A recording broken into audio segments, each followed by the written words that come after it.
हाय बच्चों, मैं आपका एक बार फिर स्वागत करता हूँ अपने यूट्यूब चैनल पर। आज का जो टॉपिक है बहुत ही खास है, क्योंकि आज हम जो मैथ्स का फर्स्ट चैप्टर यानी कि रिलेशन इन फंक्शन, इससे रिलेटेड 1 मार्क क्वेश्चन कवर करने वाले हैं। 1 मार्क यानी शॉर्ट आंसर जो क्वेश्चन है, 1 मार्क एंड 2 मार्क क्वेश्चन भी इसमें हो सकते हैं। छोटे क्वेश्चन हम आज के वीडियो में कवर करने वाले हैं, जो कि एग्जाम पॉइंट ऑफ व्यू से बहुत बहुत इंपॉर्टेंट है। बोर्ड के एग्जाम में इन क्वेश्चन के आने के चांसेस बहुत ज़्यादा है, मतलब लिटरली बहुत ज़्यादा चांसेस कि ये क्वेश्चन आपके बोर्ड एग्जाम में आपको दिख जाएंगे। ये रिलेशन एंड फंक्शन का पार्ट 6 है। इसके बाद एक पार्ट 7 भी आएगा, जिसमें ऑब्जेक्टिव टाइप क्वेश्चन भी मैं कवर करा दूंगा। लॉन्ग जो आंसर क्वेश्चन है वो थोड़ा बाद में करूंगा, फिलहाल मैं शॉर्ट आंसर क्वेश्चन की तरफ कर रहा हूँ, चल रहा हूँ। तो कुछ प्रीवियस जो कंसेप्ट है, जो खासम खास कंसेप्ट है, जो लास्ट लास्ट में आए थे, हो सकता है आपको थोड़ा कम कम समझ में आए हो, तो वो मैं कंसेप्ट एक बार रिपीट करना चाहूंगा। देखो, कंटेंट के अंदर क्योंकि मैं एग्जाम्पलर सॉल्व करा रहा हूँ, तो इसके अंदर क्या है कि कुछ डिलीटेड कंटेंट भी हो सकता है, परंतु मैं ऑलरेडी आपको बता दूंगा कि ये कंटेंट डिलीटेड है, तो उसमें आपको दिक्कत नहीं आएगी। फिलहाल कंपोजिशन ऑफ फंक्शन आपको मैंने वीडियो के अंदर भी समझाया था, दोबारा समझा देता हूँ कि क्या होता है जब आप एक फंक्शन से दूसरे फंक्शन की तरफ बढ़ते हो। ठीक है, जैसे आप ए से बी की तरफ बढ़ रहे हो और बी से सी की तरफ बढ़ रहे हो। ठीक है, तो कंपोजिशन मतलब ये होता है कि आप डायरेक्टली कहाँ चले जाओ, ए से सी पे चले जाओ। जैसे कि ए अगर एक्स है, तो बी जो है वो एफ ऑफ एक्स है। ठीक है, फिर जो सी है वो actually g of f of x है। ठीक है, तो आप इसको डायरेक्टली ऐसा भी बोल सकते हो कि आप जी ऑफ एफ निकाल दो। G of f, g of f का मतलब वही होता है कि आप एफ ऑफ एक्स को पहले सॉल्व कर रहे हो, फिर इसको जी के अंदर सॉल्व कर रहे हो। ठीक है, इसको बोलते हैं कंपोजिशन ऑफ फंक्शन। इसमें देखो, आपको क्वेश्चन से समझ में आएगा ये क्या होता है, क्योंकि ऐसे समझाने से पता नहीं चलता। क्वेश्चन इसके अलग तरीके से सॉल्व किए जाते हैं। कुल मिला के फंक्शन ऑफ एक्स जो भी आता है एक्स को रखने पर, ठीक है ना, उसको आप जी के अंदर पुट कर दोगे, तो जो आपको फाइनल आंसर मिलेगा उसको जी ऑफ एफ बोला जाएगा। और आप अगर इसमें उल्टे चलते हो तो आपको एफ ऑफ जी मिल जाएगा। इसको बोलते हैं कंपोजिशन ऑफ फंक्शन। ठीक है, तो ये g of f of x की डेफिनेशन लिखी हुई है, that is g of f of x. ठीक है ना, तो ए से बी पे और बी से सी पे जाओगे तो जी ओ एफ मिलेगा आपको। ठीक है, और आपको ये बात ध्यान रखनी है, एक कुछ इंपॉर्टेंट पॉइंट्स हैं जो बहुत छोटे छोटे पॉइंट्स हैं, लेकिन खास तौर पर काफ़ी इंपॉर्टेंट हो सकते हैं एग्जाम के लिए। जिसमें पहला पॉइंट ये है कि ए से बी और बी से सी का जो फंक्शन है, अगर वो वन वन है, अगर वो वन वन है, तो जी ऑफ एफ जो होगा वो भी क्या होगा, वन वन ही होगा, कोई चेंजेस नहीं आएंगे। और ए से बी और बी से सी अगर ऑन टू है, ठीक है, तो ए से सी जो होगा वो भी क्या होगा आपका, ऑन टू ही होगा। ठीक है, हालांकि आपको ये बात ध्यान रखनी है कि इसका उल्टा सही नहीं होता। मतलब अगर मैंने ये बोला है कि ए से सी जो है वो वन वन है, तो क्या बी से सी और ए से बी भी वन वन होगा, तो ऐसा कोई जरूरी नहीं है। लेकिन जो डायरेक्ट सीधे सीधे आप चलोगे तो वो ट्रू होता है। लेकिन इसके कन्वर्स में कुछ बातें होती है जो आपके काम आ सकती है। वो बातें ये है कि देखो, अगर एफ ए से बी और जी बी से सी, ये आपको दो फंक्शन दे रखे हैं, और आपको ये गिवन है कि जी ऑफ एफ जो वन वन होगा। ठीक है, तो इसमें एफ जो होता है वो वन वन होता है। ठीक है, जी जी का कोई जरूरी नहीं है, जी हो भी सकता है और नहीं भी हो सकता है, लेकिन जो एफ होगा वो वन वन होगा। ठीक, उसी तरह अगर फंक्शन एफ ए से बी बी से सी, ठीक है, इसमें जी ऑफ अगर ऑन टू है, जी ओ एफ, ठीक है, अगर वो ऑन टू है, तो जी जो होगा वो ऑन टू होगा। यानी ऑन टू जो है उसकी जिम्मेदारी जी की है, और वन वन की जिम्मेदारी एफ की है। ठीक है ना, याद रखना यहाँ पर, ये एफ है आपका, ठीक है, और ये आपका जी है। तो जी ऑफ एफ के ऑन टू होने पर जी का ऑन टू होना अपने को वैसे भी बहुत बेसिक बात ही लगती है। ठीक है, लेकिन वन वन का विशेष ध्यान रखना। ठीक है, फिर अपन आगे कुछ और देख लेते हैं इसके अंदर, इन्वर्टिबल फंक्शन। देखो, यहाँ पे हम याद रखेंगे कि फंक्शन इन्वर्टिबल तभी होता है जब वो वन वन भी होगा और ऑन टू भी होगा। वन वन और ऑन टू होने के बाद ही फंक्शन आपका क्या होता है, इन्वर्टिबल, यानी कि उसका इन्वर्स निकल सकता है। तो फंक्शन इन्वर्टिबल तभी माना जाएगा जब वहां पर एक फंक्शन है, जैसे जी जो है वो वाई से एक्स पे आप निकाल रहे हो, तो जी ऑफ एफ जो हो रहा है आपका आई एक्स आ रहा है। ठीक है, आइडेंटिटी फंक्शन एक्स आ रहा है, यानी एक्स आ रहा है सिंपल भाषा में बोलूँ तो। और एफ ऑफ जी अगर वाई आ रहा है, तो इस तरह से फंक्शन को अपन क्या बोल सकते हैं, इन्वर्स बोल सकते हैं। आपको कोई भी फंक्शन दिया हो, ठीक है, आपको कोई भी फंक्शन दिया हो एक्स से वाई, ठीक है, आप उसका वाई से एक्स निकालो, आप उसका वाई से एक्स निकालो, और उस कंडीशन में, अच्छा, एक्स से वाई को आप एफ ऑफ एफ बोल दो, ठीक है, और वाई से एक्स को आप जी बोल दो। ठीक है, दो फंक्शन हो गए एफ और जी। तो इस कंडीशन में अगर आप जी ओ एफ निकालते हो, ठीक है, जी ऑफ एफ, तो आपको क्या मिलेगा, आइडेंटिटी फंक्शन आई एक्स मिलेगा, जिसको आप सिंपली एक्स बोल सकते हो। और आप एफ ऑफ जी निकालते हो तो आपको आइडेंटिटी फंक्शन आई वाई मिलेगा, जिसको आप सिंपली वाई बोल सकते हो। ठीक है, ऐसे क्वेश्चन मैं आपको करके दिखा दूंगा अगर कोई आया तो। बाकी इस एग्जाम पॉइंट ऑफ व्यू से ये बहुत ज़्यादा इंपॉर्टेंट नहीं है। यहाँ मेरा पढ़ाने का जो उद्देश्य है वो थोड़ा हायर एग्जाम से रिलेटेड भी है।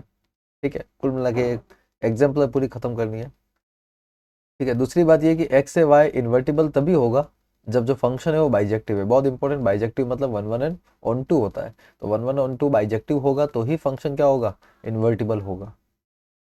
ठीक है। उसके बाद में एफ ऑफ एक्स से वाई और जी ऑफ वाई से जेड अगर आपको दे रखा है, ठीक है, और एच एक और फंक्शन है जो जेड से एस दे रखा है, ठीक है, then h of g of f यानी कि बराबर होगा h of g of f के। ठीक है। तो किसी तरह के कम्यूटिटी को ये शो कर रहा है। ठीक है। तीन तीन फंक्शन है, तो आप फंक्शन निकालते हो, h of g of f निकालो या एच ऑफ जी फिर ओ एफ एफ निकालो, बात एक ही आती है इसके अंदर।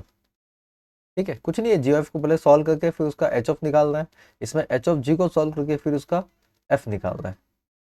फिर लास्ट रिजल्ट है आपका y से x से y और y से z अगर दो इन्वर्टिबल फंक्शन है then g of f also invertible with g of minus one. तो देखो इसमें एक बहुत इंपॉर्टेंट बात है कि अगर ये दोनों इन्वर्टिबल फंक्शंस है तो जी ऑफ एफ जो होता है ना, इसका जो फंक्शन बन के आएगा वो भी इन्वर्टिबल होगा। और उसको लिखा कैसे जाएगा, तो जी ऑफ एफ को ऐसे लिखा जाएगा कि एफ इनवर्स, इसका जी ऑफ का इनवर्स की बात कर रहा हूँ ना, F inverse of ji inverse.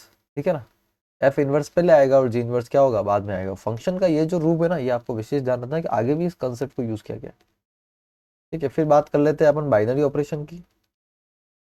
देखो बाइनरी ऑपरेशन या बाइनरी रिलेशन दो सेट के जो एलिमेंट्स होते हैं उनके बीच का रिलेशन होता है, उनके बीच पर लगने वाला ऑपरेशन होता है। तो कोई बाइनरी ऑपरेशन को अगर अपन स्टार से रिप्रेजेंट कर रहे हैं, मतलब स्टार से किया जाता है इसको, ठीक है, तो कोई फंक्शन है जो रिलेशन, मतलब फंक्शन ही कह दो आप, ठीक है, ए क्रॉस ए से वो फंक्शन आपका बन रहा है। तो यहाँ पर दो एलिमेंट किस तरह से जुड़ेंगे, ठीक है, उनका क्या ऑपरेशन रहेगा, मतलब जुड़ेंगे या मल्टीप्लाई में कुछ भी हो सकता है यहाँ पर, ठीक है, अपन कुछ कह नहीं सकते। बट ये है कि वो एलिमेंट्स का रिलेशन जो बनेगा, एलिमेंट्स का रिलेशन वो किस तरह से होगा, उसके लिए अपन क्या करते हैं, बाइनरी ऑपरेशन को यूज करते हैं। ठीक है। बाइनरी ऑपरेशन के बारे में दो तीन बातें हैं कि बाइनरी ऑपरेशन का जो है सेट एक्स पे अगर उसको कम्यूटेटिव तब बोला जाएगा जब ए स्टार बी और बी स्टार ए क्या होगा, अपना बराबर होगा। ठीक है। इसके अलावा बाइनरी ऑपरेशन को अपन एसोसिएटिव तब बोलेंगे जब ए स्टार बी स्टार सी बराबर होगा ए स्टार बी स्टार, ब्रैकेट में आ रहा है, ठीक है ना, बी स्टार सी के, मतलब दोनों सेम ही सुनने में लग रहे हैं। ब्रैकेट यहाँ पे लग रहा है ए स्टार बी पर, यहाँ पे लग रहा है बी स्टार सी पर। ठीक है। ये ऑपरेशन है, ये इसका मतलब कुछ भी हो सकता है, प्लस हो सकता है, मल्टीप्लाई हो सकता है, कुछ और तरह का ऑपरेशन भी हो सकता है। ठीक है। कुछ ना कुछ अलग अलग बाइनरी रिलेशन जो जो भी रिलेशन ए और बी के बीच में है वो यहाँ पर एस्टेब्लिश हो जाएगा, ऐसा कैसा। इसके अलावा इसमें आइडेंटिटी रिलेशन भी होता है। देखो ए क्रॉस ए पे ए कोई एलिमेंट ई जो है वो बिलोंग्स टू ए, ठीक है, एक एलिमेंट है, तो उसको अपन बोलेंगे identity for the operation, operation की आइडेंटिटी बोलेंगे, जहाँ पर ए स्टार ई बराबर ए या फिर ई स्टार ए जो सॉल्व करेंगे वो भी ए के बराबर आएगा। ठीक है। फिर बाइनरी ऑपरेशन में अगर, वैसे बाइनरी आपको समझ में तब भी आएगा जब आप इसके क्वेश्चंस करोगे, इससे आपको आइडिया नहीं लगेगा। ठीक है। बट हाँ, यहाँ पे आपको एक हिंट मिल जाएगी कि क्या हो रहा है। ठीक है।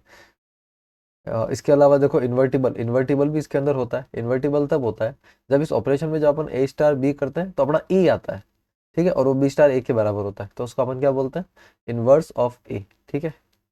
ए जो बी होता है वो ए का इनवर्स हो जाता है, ठीक है ना, b is the inverse of a. ठीक है। इसको इस तरह से लिखा जाता है। वो तब भी होगा जब ए स्टार बी जो है वो ई के बराबर आपका आएगा। तो अब अपन शुरू करते हैं इसके क्वेश्चंस की तरफ।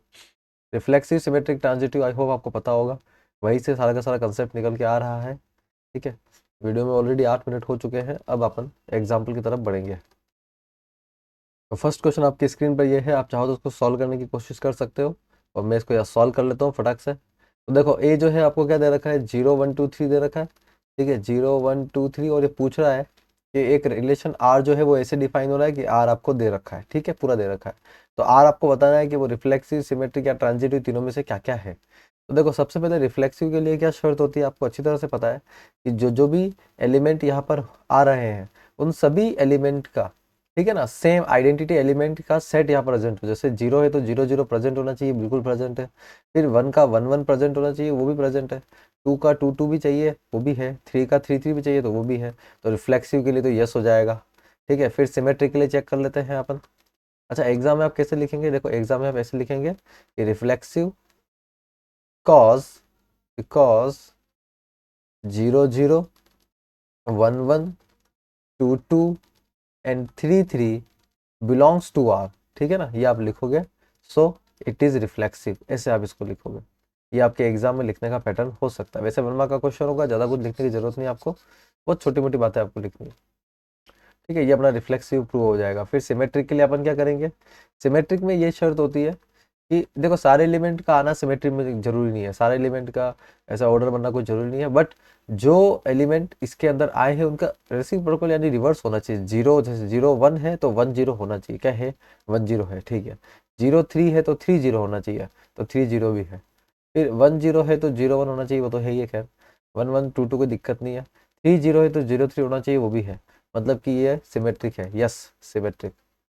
ठीक है ना, आप सिमेट्रिक कैसे लिख सकते हो, तो वही आप समझाओगे कि 0 1 अवेलेबल है, 0 1 belongs to R, so 1 0 also belongs to R. ठीक है, सारे के सारे जो भी प्रेजेंट है वहाँ पे उन सभी के बारे में आप ऐसा लिख सकते हो। ठीक है ना, तो फिलहाल तो ये सिमेट्रिक है, देख चुके हैं अपन। ट्रांजिटिव भी चेक कर लेते हैं अपन एक बार, ट्रांजिटिव है यार ये।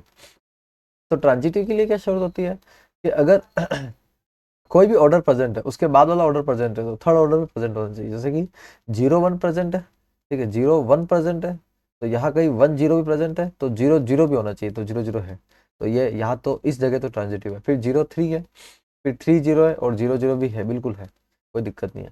फिर 1 0 है, फिर देखो 1 0 से बहुत सारे आ रहे हैं, है ना, 1 0 से एक 0 0 आ रहा है, वो भी 1 0 0 0 1 0 हो रहा है, 1 0 0 1 1 1 भी है।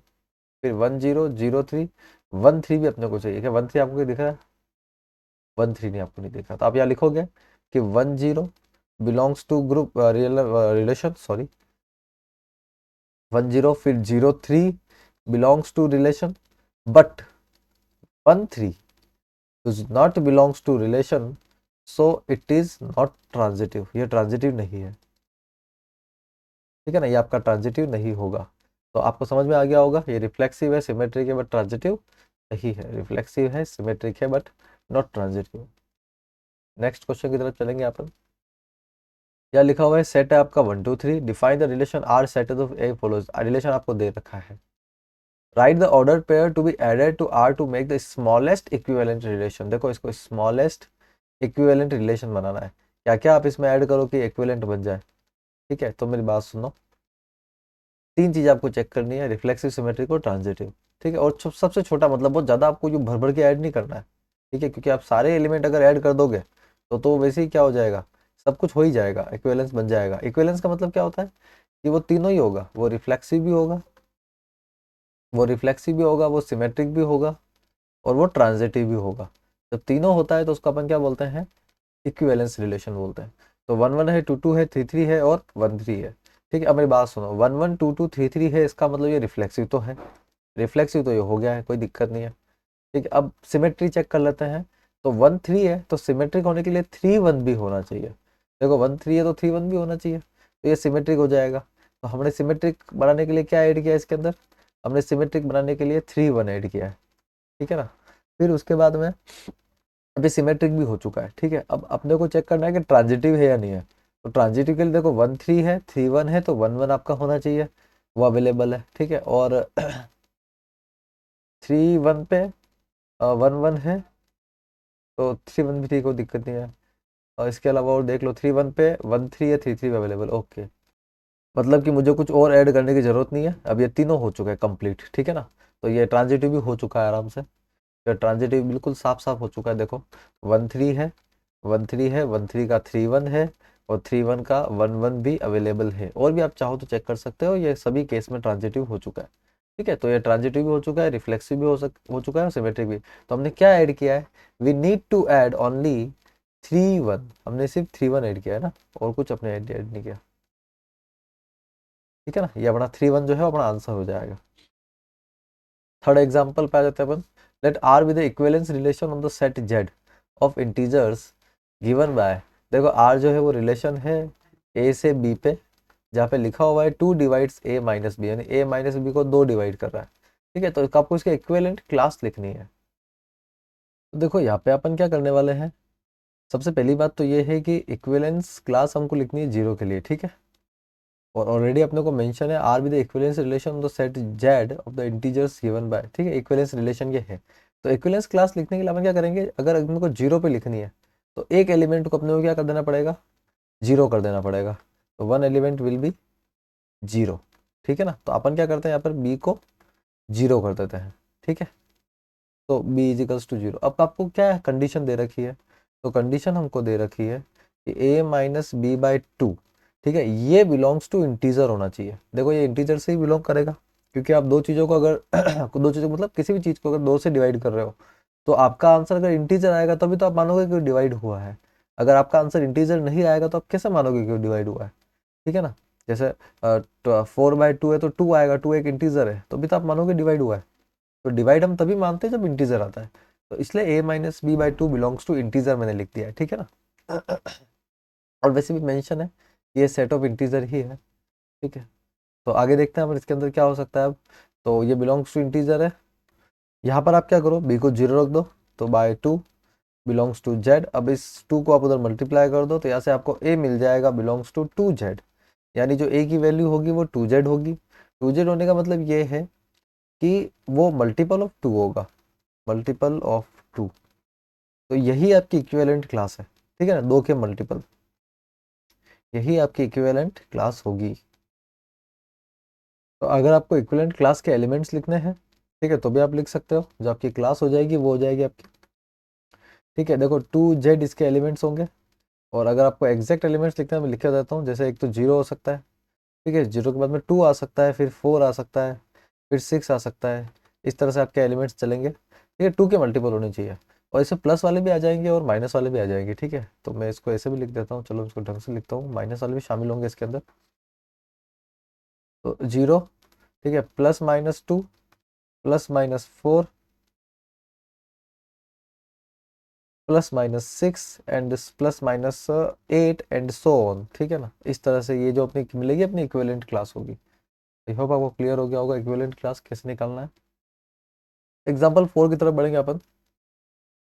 Late function f R tends to R is given by, ठीक है, एफ ऑफ एक्स जो है वो आपको दे रखा है 4x-1, ठीक है। ये बोल रहे हैं for all x belongs to r then show that f is 1 1, f को 1 1 शो करना है। मैंने आपको कई बार बोला है कि अगर 1 1 आपको पता है कि है, तो उसको शो करना तो बहुत ही ईजी है, शो करना तो उसको बहुत ही ईजी है, ठीक है, लेकिन आपको पता होना चाहिए 1 1 है। तो ये 1 1 है कि नहीं, ये देखो x के अलग अलग वैल्यू पे आपको f ऑफ x की वैल्यू अलग अलग ही मिलेगी, ये आप देख सकते हो। 1 1 किसको बोलते हैं, 1 1 का मतलब ये होता है कि different value of x, different value of x, जिसको नहीं पता उसको बता रहा हूँ मैं, डिफरेंट। बाकी मैं उम्मीद कर रहा हूँ कि आप अगर एग्जाम्पलर सॉल्व करने आए हो तो उसका मतलब आपको बाकी का सब आता होगा, ठीक है ना। अगर नहीं आता तो मैं क्लियर कर दूं। Different value of x leads to different value of fx, different value of fx। अगर आप x की अलग अलग वैल्यू पुट करते हो तो आपको f ऑफ x की भी अलग अलग वैल्यू मिलेगी, ठीक है। अगर ऐसा होता है तो इसको अपन बोलेंगे 1 1 फंक्शन। तो ये 1 1 है, सामने दिख रहा है, आप x की कोई भी वैल्यू यहाँ पर रखो, आपको अलग आंसर मिलेगा हर बार, ठीक है। तो मेरी बात सुनो, अब इसको प्रूव कैसे करोगे कि ये 1 1 है, तो बहुत ही सिंपल है। आप मान लो कि f ऑफ x1 किसके बराबर है, f ऑफ x2 के, ठीक है। तो यहाँ से देखो f ऑफ x1 कितना हो जाएगा, 4x1-1, ये हो जाएगा 4x2-1, ठीक है। यहाँ पे देखो 1 से 1 कट जाएगा, और तो बचेगा 4x1 इजिकल्स टू 4x2, तो 4 से 4 भी कट जाएगा, x1 बराबर x2। तो ये अगर आ जाता है इससे, ठीक है, तो अपन इसको बोलेंगे कि यस फंक्शन इज 1 1, फंक्शन जो है आपका वो 1 1 हो जाएगा, ठीक है। अगर इसके डबल आंसर आते हैं तो फंक्शन 1 1 नहीं होगा। एग्जाम्पल 5 की तरफ बढ़ेंगे अपन। एफ दे रखा है आपको, फंक्शन दे रखा है, ठीक है, 5 2 6 3, जी आपको दे रखा है 2 5 3 6, आपको एफ ऑफ जी लिखना है, ठीक है। अब देखो एफ ऑफ जी कैसे लिखा जाएगा, एफ ऑफ जी का मतलब होता है कि एफ ऑफ जी एक्स से ना पहले आपको जी ऑफ एक्स को सॉल्व करना है, उसका जो रिजल्ट आएगा उसको एफ में सॉल्व करना है, ऐसे आप एफ ऑफ जी लिखोगे, ठीक है। तो अपन इसको आराम से कर सकते हैं, तो पहले हमको जी लेके चलना है, जी बाद में लिखा हुआ है लेकिन हमको पहले लेके चलना है, ठीक है। तो देखो सबसे पहला मैं लिखता हूँ f of g of x, लिखने की कोशिश कर रहा हूँ मैं, ठीक है। तो f of g of x में यहाँ पे रख देता हूँ 2, क्योंकि देखो आगे वाली वैल्यू एक्स होती है, और जो पीछे वाला होता है वो आपका मतलब या तो जी ऑफ एक्स होगा, ये अपना जी ऑफ एक्स होता है, ठीक है। वापस यहाँ पे आगे वाला एक्स और पीछे वाला अपना जी ऑफ एक्स होता है, ठीक है। तो मेरी बात सुनो, अगर मैं एक्स को 2 रखता हूँ, ठीक है, तो मेरा जी ऑफ एक्स क्या आएगा, मतलब जी ऑफ 2 क्या आएगा, g of 2 is 5, g of 2 is 5। अब मैं आपसे पूछता हूँ एफ ऑफ 5 क्या आएगा, तो देखो यहाँ पे जो लिखा हुआ है ना, ये जो आगे लिखा हुआ है, ठीक है, ये अपना एक्स है and that is f of x, ठीक है। ये इस तरह से काम करता है, ठीक है, इधर भी अपना एक्स है और ये एफ ऑफ एक्स है। तो मुझे बताओ कि एफ ऑफ 5 कितना होगा, F of 5 is 2, F of 5 is 2, तो ये बड़ा 2 आ जाएगा। ठीक है, तो जब मैंने जी ऑफ एक्स यानी कि मैंने 2 रखा, ठीक है, अब क्योंकि मेरे को एफ ऑफ जी निकालना है कम्प्लीटली, तो एफ ऑफ जी मुझे कितना मिल रहा है, देखो यहाँ से है ना, कितना मिल रहा है, तो मैंने जी की जगह एक्स की जगह 2 रखा, तो मुझे एफ ऑफ जी कितना मिला, देखो एक्स की जगह मैंने 2 रखा और मुझे एफ ऑफ जी कितना मिला, तो मुझे एफ ऑफ जी फाइनली 2 मिला। दैट इज द आंसर, ये आंसर होता है। एक बार फिर से ट्राई करेंगे, f of g of x हमको रखना है, तो एफ ऑफ जी ऑफ, देखो सबसे पहले क्या रख रहा हूँ वो मैं लिखूंगा, तो मैं 3 रखूंगा, 2 मैंने रख दिया, अब मैं 3 रखूंगा, तो मैंने 3 रखा। ठीक है, अब मेरी बात सुनो, एफ ऑफ जी ऑफ 3 क्या है, तो g of 3 is 6, g of 3 is 6, तो ये एफ ऑफ 6 आ जाएगा। अब एफ ऑफ 6 क्या है, एफ ऑफ 6 इज 3, तो ये अपना 3 आ जाएगा। क्लियर है, तो यहाँ से आपको एफ ऑफ जी की एक और वैल्यू मिलेगी, वो क्या होगी, 3 और 3। तो मेरे को जो total f of g function जो मिल रहा है वो मुझे मिल रहा है 2 2 and 3 3। That is the answer. Next question की तरफ चलेंगे अपन। ठीक है, let f R tends to R, यानी कि रिलेशन जो है वो रियल नंबर से रियल नंबर है, with a function defined by f of x आपको दे रखा है 4x minus 3, F of x आपको 4x माइनस 3 दे रखा है, और यहाँ पे पूछा है then write f of minus 1, आपको एफ ऑफ माइनस 1 फाइंड करना है। ठीक है, तो देखो एफ ऑफ माइनस 1 कैसे निकलेगा, सबसे पहले तो आपको पता होना चाहिए कि फंक्शन 1 1 और 1 2 होना चाहिए। ठीक है, तो ये फंक्शन 1 1 और 1 2 है, बिल्कुल है। ठीक है ना, ये फंक्शन 1 1 भी है और ये 1 2 भी है। मुझे लगता है 1 1 तो अपन ने जस्ट थोड़ी देर पहले प्रूव किया था, और 1 2 भी है क्योंकि रियल नंबर बहुत बड़ा ग्रुप होता है। मैंने कई बार समझा है कि रियल नंबर पॉलिनोमियल, मैं वापस लिख देता हूँ, रियल नंबर और एक पॉलिनोमियल फंक्शन, पॉलिनोमियल फंक्शन दे रखा हो और रियल नंबर दे रखा हो तो बाय डिफॉल्ट ही 1 2 मान के चलो आप। ठीक है ना, आपको प्रूव करने की जरूरत नहीं है।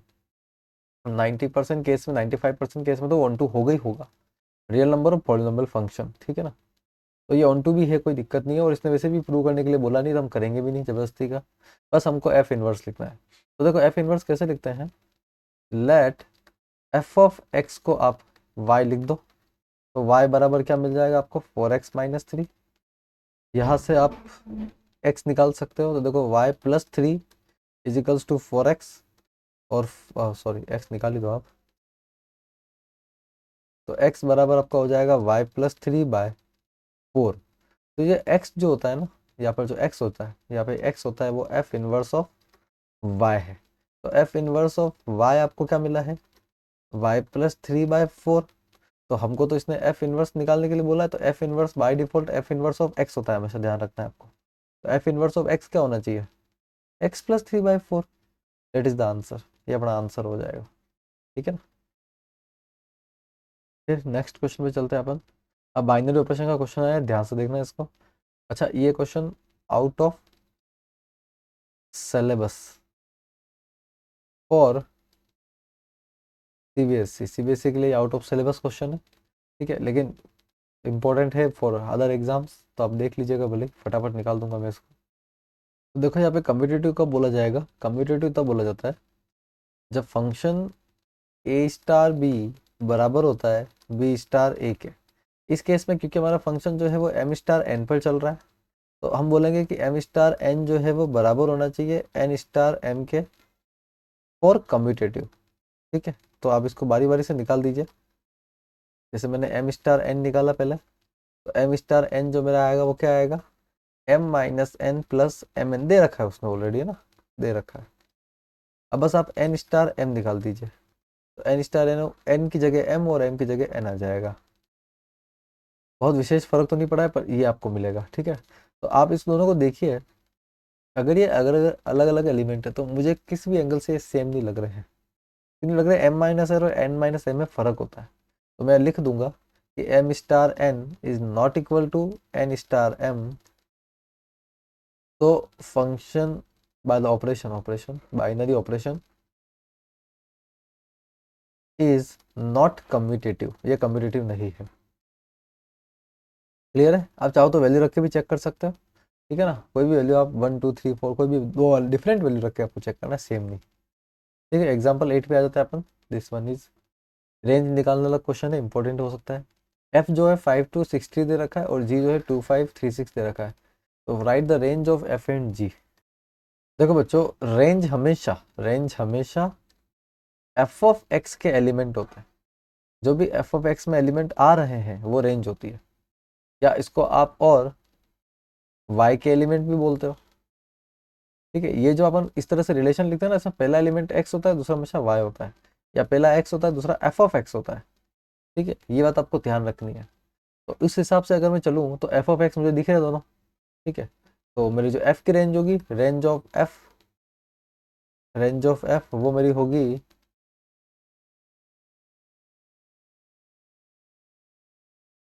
2 and 3, है ना, 2 and 3।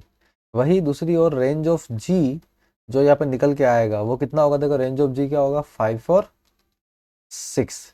ठीक है, तो आपको बस सिंपली सेकंड एलिमेंट जो था, क्योंकि इसमें भी क्या होगा, फर्स्ट एलिमेंट तो एक्स होगा और सेकंड जी ऑफ एक्स होगा। ठीक है ना। नेक्स्ट क्वेश्चन में चलेंगे अपन एग्जांपल 9 पे। Let A is equals to 1 2 3 f g are relation corresponding to the subset A cross है। एफ और जी जो है वो ए क्रॉस ए के रिलेशन है। ठीक है, indicating against them which of the f g is a function why. आपको बताना है कि इनमें से कौन फंक्शन है। देखो, फंक्शन की डेफिनेशन सबको पता होनी चाहिए। यूँ तो हर एक चीज ही फंक्शन है, बस एक ही बात का ध्यान रखना है कि ए से जब आप बी पे जाते हो तो एक एलिमेंट की दो इमेज नहीं होनी चाहिए, इसको बोलेंगे नॉट फंक्शन। ये नॉट फंक्शन की कंडीशन है। ठीक है, y1 y2 अगर दो इमेज आती है तो नॉट फंक्शन होगा। तो सिंगल एक्स पे दो एफ ऑफ एक्स नहीं आने चाहिए, है ना, सिंगल एक्स पे दो एफ ऑफ एक्स नहीं आने चाहिए। बात मेरी कान खोल के सुन लीजिएगा। तो यहाँ पर देख लेते हैं अपन। देखो, एफ की बात करूँ तो मैं, एफ की अगर मैं बात करूँ तो एफ के केस में क्या हो रहा है, 1 से 3 जुड़ा हुआ है, कोई दिक्कत नहीं है। 2 से भी 3 है, कोई दिक्कत नहीं है। 3 से आपका 2 है। तो देखो, 1 से 1 का एक ही इमेज है, 2 का एक ही इमेज है, 3 का एक ही इमेज है। ठीक है, तो मतलब 1 और 2 दोनों की सेम इमेज है ना, मैं इसको 2 बार लिख चुका हूँ, इसको हटा दो। 1 और 2 दोनों की सेम इमेज है, पर ये चलेगा। देखो, मैंने इसके लिए मना किया है, इसका रिवर्स ट्रू है। रिवर्स मतलब कि अगर ए से बी पे x1 x2 पे एक सिंगल y आ रहा है, ये फंक्शन है, यस ये फंक्शन है, this one is function. But ये वाला नहीं है। ठीक है ना, ये फंक्शन नहीं है। तो इसका मतलब ये कि जो केस अपने को यहाँ दिख रहा है वो एक फंक्शन है। तो f is a function, f तो फंक्शन है। ठीक है, अब बात कर लेते हैं अपन g की। तो g में आपको क्या दिखेगा, देखो 1 1 और 3। तो 1 की एक इमेज दे रखी है 2। ठीक है, और इसको बस मिटा रहा हूँ मैं, रिपीट हो गया। 1 की दूसरी इमेज आपको दे रखी है 3, और जो 3 है उसकी इमेज आपको 1 दे रखी है। ठीक है, तो 3 के 1 से कोई दिक्कत नहीं, लेकिन क्या 1 की दो इमेज ये एक कंडीशन बन रही कि नहीं बन रही, आप देखो। अगर ये कंडीशन बन रही है तो आप जानते हो कि it is not the function, not the function, यानी कि जी आपका फंक्शन नहीं है। ठीक है, जी की बात कर रहा हूँ मैं, g it is not the function. Clear है, ये आपका आंसर है। एफ फंक्शन है और जी फंक्शन नहीं है। एग्जाम्पल 10, एफ ए जो है वो आपको दे रखा है ABCD, और एफ जो है वो फंक्शन दे रखा है। देन शो करना है कि f is a 1 1 from A onto A. ठीक है, ए से ए पर ऑन टू के साथ में ये 1 1 है। फिर इसका इन्वर्स भी आपको निकालना है। तो देखो, मेरी बात सुनो। सेट जो है वो उसके एलिमेंट्स है ABCD। ठीक है, तो ये बहुत ही सिंपल सा क्वेश्चन है, बट आपको कंसेप्ट थोड़ा क्लियर होना चाहिए। एफ जो है वो 1 1 तभी होगा जब एक एक्स की एक ही इमेज हो। ठीक है ना, जैसे कि यहाँ पे देखोगे आप, तो ए की जो इमेज है उसको बी ले लिया है, बी की इमेज को डी ले लिया है, सी की इमेज को ए ले लिया है, और डी की इमेज को सी। तो ये सबकी यूनिक इमेज है कि नहीं है, आप चेक कर लो। तो आप देखोगे कि यस, सबकी यूनिक इमेज है। ठीक है, क्योंकि यूनिक इमेज है तो एफ इज 1 1। यूनिक इमेज का मतलब ये होता है कि एक एक्स की जो वैल्यू है उसकी एक ही इमेज है, यानी यहाँ पर अपन जितने भी बोलते हैं उनको एक्स बोलते हैं, और इधर अपन एफ ऑफ एक्स बोलते हैं।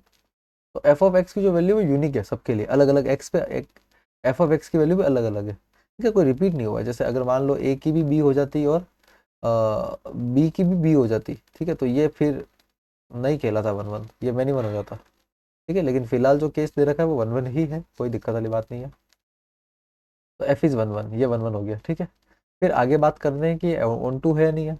तो ऑन टू होने के लिए क्या होता है, जो एफ ऑफ एक्स है ना वो मतलब पूरा का पूरा, ठीक है, एफ ऑफ एक्स जो होता है पूरा का पूरा, F of x, f of x have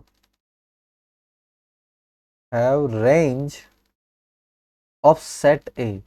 set ए जो होता है ना, मतलब जो सेट होता है वो उसकी रेंज बन जाता है। अब ये बोल सकते हो कोडोमेन जो होता है वो रेंज के बराबर हो जाता है। रेंज क्या होती है, देखो रेंज जो होती है वो इसके सेकंड जो एलिमेंट लिखे हुए हैं ना वो रेंज होती है, थोड़ी देर पहले मैंने समझाया था। सेकंड एलिमेंट जो लिखे हुए रेंज होती है। तो अब रेंज को जब चेक करोगे तो रेंज क्या है बताओ मुझे, रेंज है आपकी बी डी ए सी। और कोडोमेन में कौन कौन सा था, कोडोमेन क्या होता है, कोडोमेन रिलेशन किस किस के बीच में, तो रिलेशन जो है वो ए से ए का है, यानी ए क्रॉस ए है। तो जो कोडोमेन है वो भी आपका ए है, तो ए क्या है, A B C D, A B C D is the codomain. ठीक है, तसल्ली से समझिए इसको ना, एक एक चीज को ढंग से समझिए। तो कोडोमेन आपका ए बी सी डी है। अब देखो यार चेक करो, ए बी सी डी मतलब ए बी सी डी और ए बी सी डी, तो रेंज और कोडोमेन बराबर आ रहे हैं, तो यस ये आपका ऑन टू भी हो जाएगा। ठीक है, तो ये ऑन टू भी हो गया, ये वन वन भी हो गया, यानी कि इसका इन्वर्स पॉसिबल है। तो देखो इन्वर्स क्या होता है, इन्वर्स में अब मैं आपको लिटरली, अगर मुझे, क्योंकि मुझे एलिमेंट्स दे रखे हैं तो एलिमेंट्स में तो इतना टफ नहीं है समझाना। एफ इनवर्स जो होता है, ठीक है, वो कैसे निकलता है, बहुत ही सिंपल है। आपको एलिमेंट्स को इन्वर्स कर देना, इन्वर्स मतलब कि जो ए का एलिमेंट है वो बी में शिफ्ट हो जाता है और बी का एलिमेंट ए में शिफ्ट हो जाता है, यानी कि ये अपना हो जाएगा बी ए। ठीक है, ये इसकी बेसिक डेफिनेशन है, आपको ध्यान रखना है, डी बी ए सी, और ये हो जाएगा सी डी। इसको बोलते हैं एफ इनवर्स, ये अपना एफ इनवर्स होगा। ठीक है, तो ये सब आपको ध्यान रखना है, सब बेसिक डेफिनेशन है, सारी की सारा बेसिक है। मैं आपको बोल रहा हूँ कंसेप्ट अगर क्लियर होंगे तो वो इन्हीं एग्जाम्पल और क्वेश्चन से आपके क्लियर होने वाले हैं। सेट एन दे रखा है नेचुरल नंबर का, ठीक है, नेचुरल नंबर है। ऑपरेशन जो दे रखा है वो एम स्टार एन है। ठीक है, और ये दे रखा है G C D of m n. तो जी सी डी आपको कोई फंक्शन दे रखे होंगे, ठीक है, तो एम एन आपके एलिमेंट्स हैं, तो वो फंक्शन अब मल्टीप्लाई कर रहे हैं आपस में, इस तरह से कुछ अब दे रखा है। ठीक है, यहाँ पे एम और n belongs to natural number. Okay, आपको चेक करना है कि ऑपरेशन जो है कम्यूटेटिव है और एसोसिएटिव है। ठीक है, not in syllabus, not in syllabus लिख देता हूँ मैं पहले से, बट फिर भी सॉल्व तो कर देता हूँ इसको। तो देखो ये कम्यूटेटिव तो है, क्योंकि एक बात मैं आपको बोलूंगा कि कोई भी मल्टीप्लीकेशन वाला फंक्शन हमेशा कम्यूटेटिव ही होता है। मल्टीप्लाई हो रहा है, मल्टीप्लाई आगे से पीछे करो या पीछे से, भाई एक बात एक ही होती है, 2 × 3 3 × 2 हमेशा सेम होता है। ठीक है, तो देखो g dot c dot t m n का आप मल्टीप्लाई करोगे या फिर g dot c dot d n m से आप मल्टीप्लाई करोगे, बात तो एक ही है। ठीक है, तीनों function are the same in case of multiplication. तो यस कम्यूटेटिव तो ये होगा। ठीक है, अब बात कर लेते हैं एसोसिएटिविटी की। तो एसोसिएटिव के लिए, एसोसिएटिव के लिए क्या कंडीशन होती है, इसके लिए कंडीशन होती है कि ए स्टार बी स्टार सी बराबर होता है ए स्टार बी स्टार सी की, ये कंडीशन होती है। ठीक है, तो यहाँ पे अगर मैं कुछ, मुझे नया एलिमेंट अज्यूम करना पड़ेगा, तो let new one is l, नए वाले को मैं एल मान लेता हूँ, क्योंकि उसमें तीन होते हैं, ए बी सी तीन एलिमेंट होता है। तो मैं तीनों फंक्शन पे जी सी डी तीनों फंक्शन पे एल और अज्यूम कर लेता हूँ। ठीक है ना, तो देखो फंक्शन कैसे बैठेगा, सबसे पहले ए स्टार बी स्टार सी अपन यूज़ करेंगे, यानी कि जी सी डी पे मैं जी सी डी एल को लेके आ रहा हूँ। ठीक है, और उससे मैं मल्टीप्लाई कर रहा हूँ एम को, और एन को मैंने अलग रखा हुआ है। ठीक है, एक तो ये अपनी कंडीशन बन जाएगी। दूसरी कंडीशन में मिलेगी जी, मतलब एल को आप आगे ले लो, एल को आप आगे ले लो, तो एल ऑफ, सॉरी एक मिनट है, जी सी डी पहले आएगा, फंक्शन पहले आएगा, जी सी डी, फिर l of G C D of m n. ठीक है, मतलब एल एम को पहले करोगे फिर एन को छोड़ दोगे, या एल को पहले करोगे एम एन को छोड़ दोगे, तो क्या ये आंसर अलग अलग आएगा, मुझे लगता नहीं अलग अलग आएगा। ठीक है, सेम ही आएगा। देखो जी सी डी और l m into n, multiply तो सबको ही करना है। ठीक है ना, तो आप कैसे भी मल्टीप्लाई करो भाई, आगे पीछे होने से कई फर्क पड़ जाएगा। ठीक है, तो अपन यहाँ लिखेंगे कि एल एच एस है या आर एच एस है, and both are same, L H S बराबर आर एच एस। तो फंक्शन इज एसोसिएटिव, फंक्शन आपका एसोसिएटिव भी हो जाएगा। क्लियर है? ठीक है, तो ये आप देख सकते हो अगर आपको समझ में आए तो, बाकी आउट ऑफ सिलेबस है तो कोई दिक्कत की बात नहीं है। तो फटाफट अब स्पीड बढ़ाएंगे अपन थोड़ी सी, एक्सरसाइज के क्वेश्चन की तरफ अपन बढ़ने वाले हैं। फर्स्ट क्वेश्चन, कंसेप्ट आपके अगर क्लियर हो गए होंगे तो आप फटाफट क्वेश्चन सॉल्व करने की कोशिश खुद कीजिए। एबीसी एक रिलेशन दे रखा है आर पर,